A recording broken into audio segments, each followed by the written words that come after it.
네, 오늘 오후 우리가 함께 살펴볼 본문 말씀은 베드로전서 2장 말씀입니다. 베드로전서 2장 4절에서 5절 말씀인데요. 우리 두 구절의 말씀이기 때문에 한 목소리로 함께 읽으셨으면 합니다.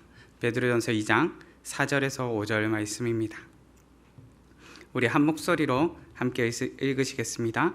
사람에게는 버림바가 되었으나 하나님께는 택하심을 입은 보배로운 산돌이신 예수께 나아가 너희도 산돌같이 신령한 집으로 세워지고 예수 그리스도로 말미암아 하나님이 기쁘게 받으실 신령한 제사를 드릴 거룩한 제사장이 될지니라. 아멘. 다 함께 기도하고 우리 말씀 나누도록 하겠습니다.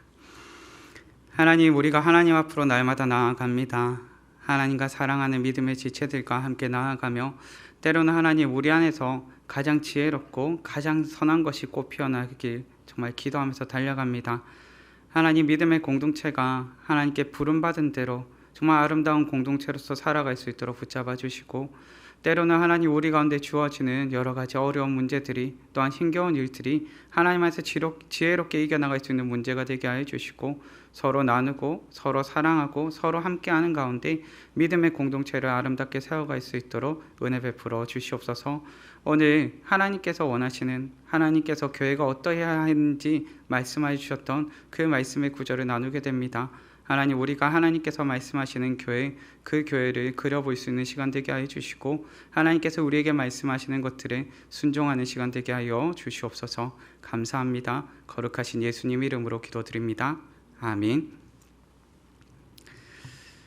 우리 지난 주일에 베드로전서 1장 말씀을 살펴봤었는데요. 그 1장 말씀에 대해서 많은 청년분들이 기억을 하고 계시면서 정체성에 대해서 딱 기억을 하시더라고요.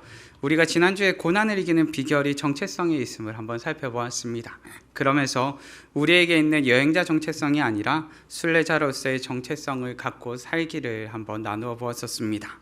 계속되는 불평과 원망이 아니라 감사를 할 줄 알고 평생 나와 함께 하시는 예수님을 기억하며 살 것을 우리 지난주 베드로전서 1장의 말씀으로 우리 송요한 목사님을 통해서 말씀을 들을 수 있었습니다.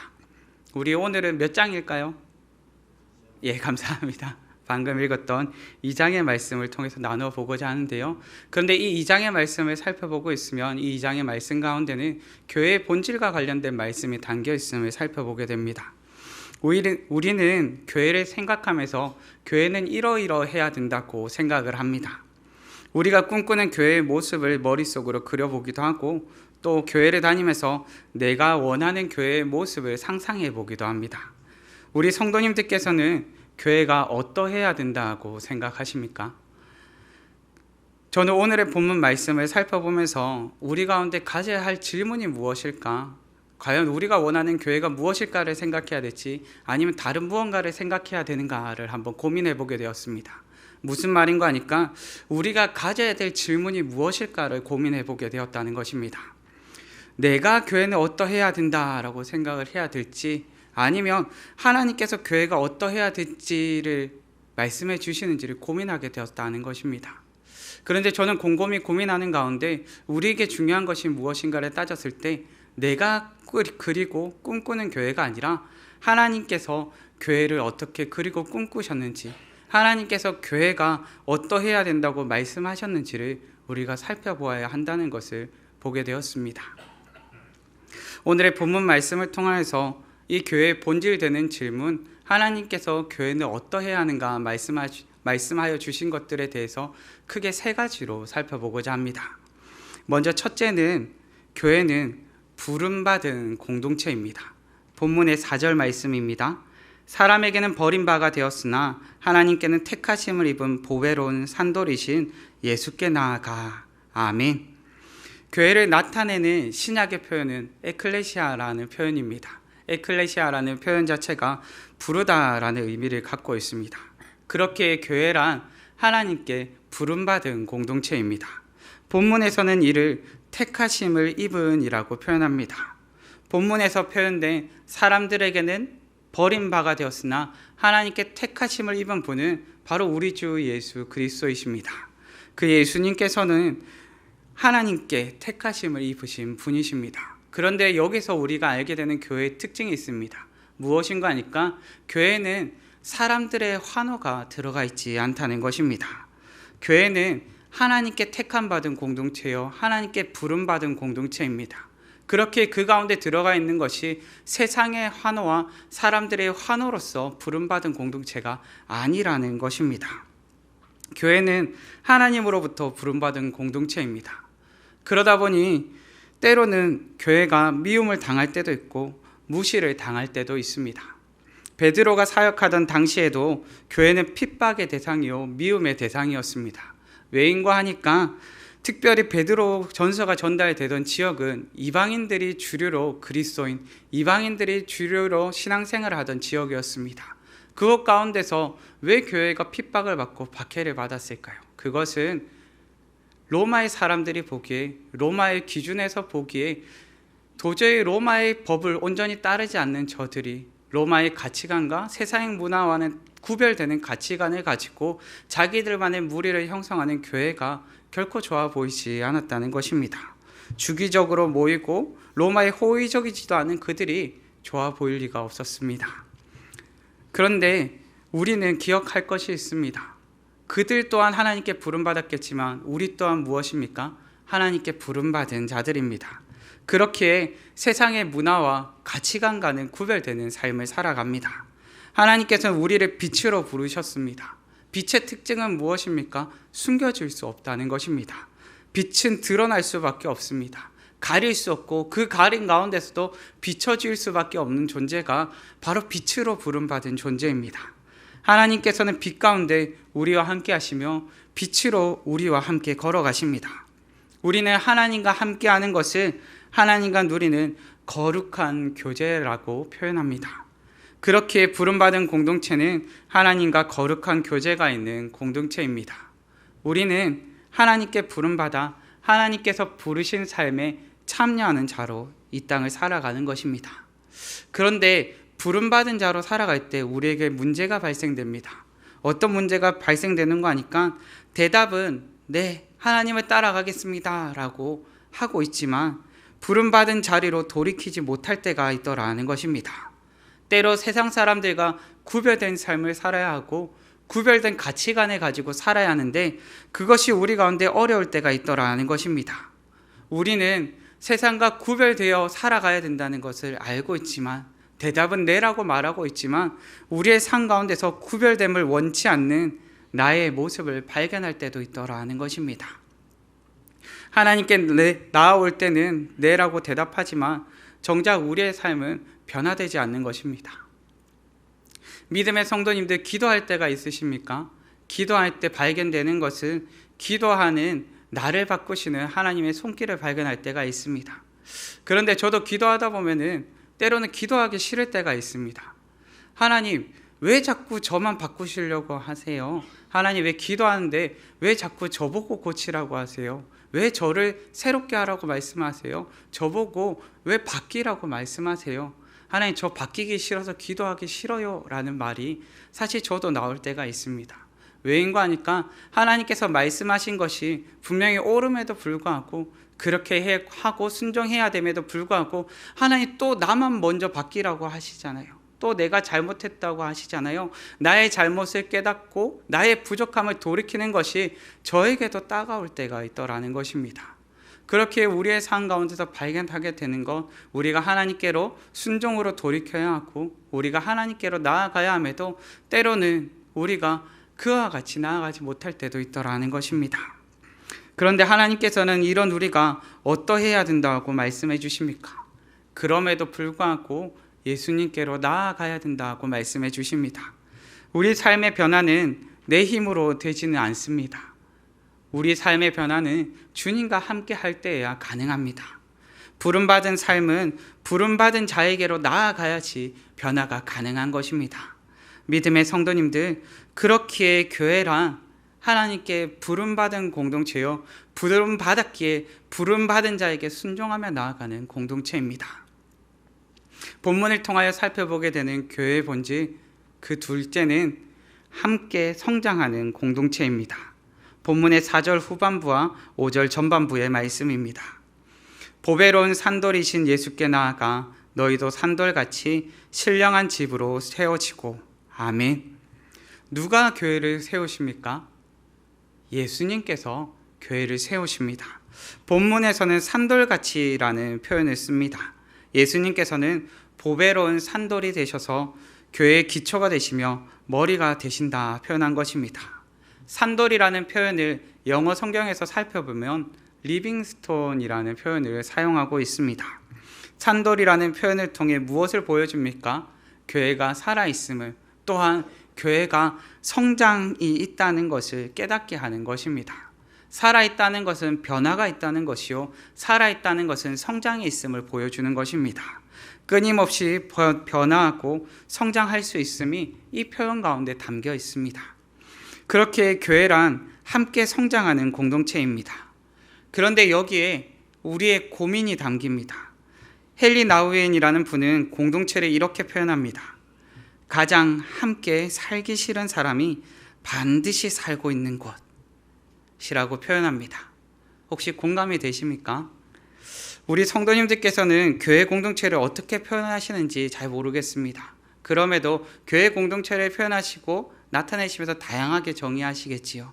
그런데 저는 이 표현이 때로는 마음에 와닿을 때가 있습니다. 이 표현이 참 마음 아프지만 참 마음이 이 말씀 가운데 닿을 때가 있더라는 것입니다. 사실 교회는 공동체입니다. 그런데 공동체는 항상 모든 사람의 마음이 한결같이 맞지는 않습니다.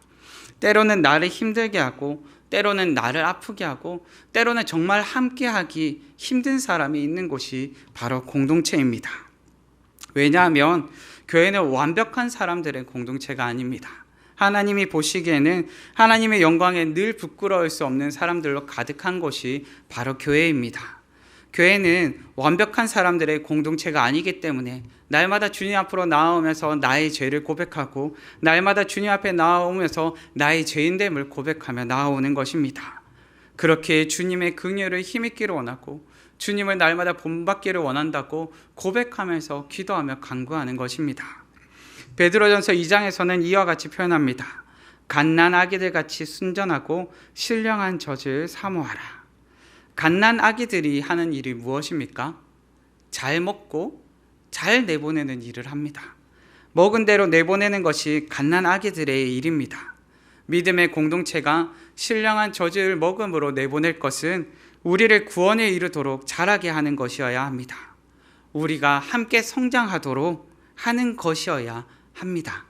믿음의 성도님들, 우리는 홀로 성장하지 않습니다. 우리가 거룩한 것을 먹었다면 거룩한 것을 내어보낼 수 있어야 합니다.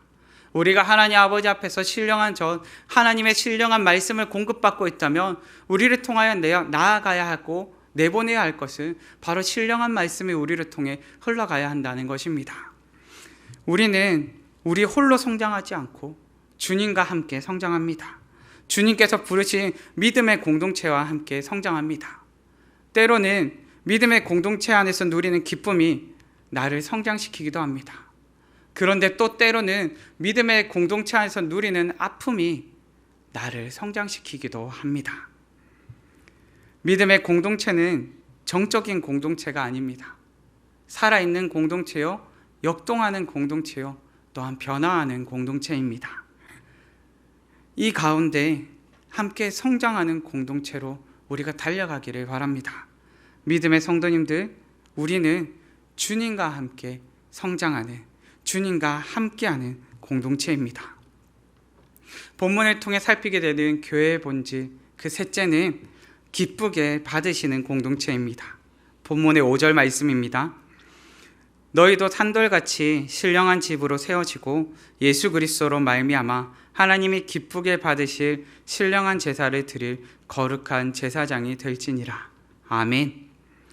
우리가 매주일 예배의 자리에 나왔을 때 우리의 초점은 어디에 있습니까? 우리의 초점은 믿음의 공동체 안에서 내가 무엇을 받고 무엇을 누리는가가 아닙니다. 우리의 초점은 하나님이 기쁘시게 받으셨는가 하는 데 있습니다. 본문에서는 우리를 향하여 신령한 집이요 신령한 제사를 드릴 거룩한 제사장이라 표현합니다. 믿음의 공동체는 성령께서 거하시는 신령한 집입니다. 그렇게 믿음의 공동체가 드려야 할 신령할 제사란 성령의 능력으로 행하는 모든 일이요 하나님께서 기뻐하시는 선한 일을 말합니다. 우리가 드리는 선한 일은 예배도 있겠고 복음 전파도 있으며 믿음의 공동체 안에서 이루어지는 양육과 훈련도 모두 포함이 되는 표현입니다. 이 모든 것을 통하여 우리의 초점은 어디에 맞춰져야 합니까? 하나님이 기쁘시게 받으셨는가에 초점이 맞춰져야 합니다. 하나님께서는 우리에게 부르심을 통해 비전을 보여주셨습니다. 예수님께서는 이 부름받은 자들의 공동체를 세우셨습니다. 그리고 성령님께서는 우리로 하나님께서 기쁘게 받으시도록 힘과 능력을 더해 주십니다. 우리의 초점은 그저 자신을 향하여 있는 것이 아니라 온전히 하나님께로 향하도록 내어드리는 데 있습니다. 나로서는 세상 유혹을 이길 힘이 없고 죄의 끌림을 이길 힘도 없습니다. 그런데 성령님께서는 이런 연약한 나를 붙잡아 주셔서 신령한 제사를 드리고 신령한 예배를 드리는 온전한 예배자로 우리를 이 자리 가운데로 불러주셨습니다. 매주일 나와 내가 무엇을 얻고 내가 무엇을 누리고 내가 무슨 유익을 누릴 수 있을까를 고민하는 것이 아니라 우리는 이 자리에 나와서 내가 하나님의 기쁨 되기를 원합니다 라는 것을 고백하며 나아가야 하는 것입니다.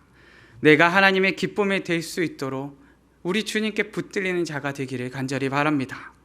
때로 우리는 교회에 나올 때 내 마음에 드는 것을 주세요, 나를 만족시켜 주세요, 나를 기쁘게 해주세요, 나를 위로해 주세요와 같이 끊임없이 무언가를 소비하려는 마치 소비자처럼 나올 때가 있습니다. 나를 위한 성김과 체험을 더욱더 부어주세요라고 요청할 때도 있습니다. 그런데 우리가 기억할 것은 나를 기쁘게 하기 위하여 교회에 나오는 것이 아니라 우리는 하나님을 기쁘시게 하기 위하여 교회에 나옴을 기억하시기 바랍니다. 교회 나의 사랑 나의 고민이라는 책에서는 교회의 존재 이유에 대해 다음과 같이 표현합니다. 교회가 존재하는 이유는 하나님을 예배하는 것이다. 예배란 집주인이 누구인지를 기억하는 행위이다. 우리는 집주인인 하나님, 우리 신령한 예배와 우리의 모든 것을 받으시는 하나님을 기쁘시게 하는 자녀 되기를 바랍니다. 집주인 되신 하나님께서 기쁘게 받으시는 공동체 되기를 간절히 바랍니다. 말씀을 정리하겠습니다. 하나님께서는 교회가 어떠해야 된다고 말씀해 주십니까? 본문을 통해 살피게 되는 교회의 본질은 무엇입니까? 첫째는 부름받은 공동체입니다. 교회는 하나님으로부터 부름받은 공동체입니다. 둘째는 함께 성장하는 공동체입니다. 교회는 주님과 함께 성장하는 공동체입니다. 셋째는 기쁘게 받으시는 공동체입니다. 하나님께서 기쁘게 받으시는 공동체 되기를 간절히 바랍니다. 교회는 하나님께 부름받은 자들의 공동체요, 예수님께서 세우시는 공동체이며 성령님께서 공급하시는 공동체입니다. 우리가 이 땅을 살아가는 가운데 하나님께서 기쁘게 받으시는 믿음의 공동체로 우리 주님과 함께 나아가기를 간절히 바랍니다. 이 시간 우리 함께 찬양하셨으면 합니다. 함께 찬양하실 텐데요, 우리에겐 소원이 하나 있네 라는 찬양입니다. 그래서 예배를 세우고 교회를 세우는 가운데 우리를 사용하여 달라고 우리 고백하시면서 찬양하셨으면 합니다.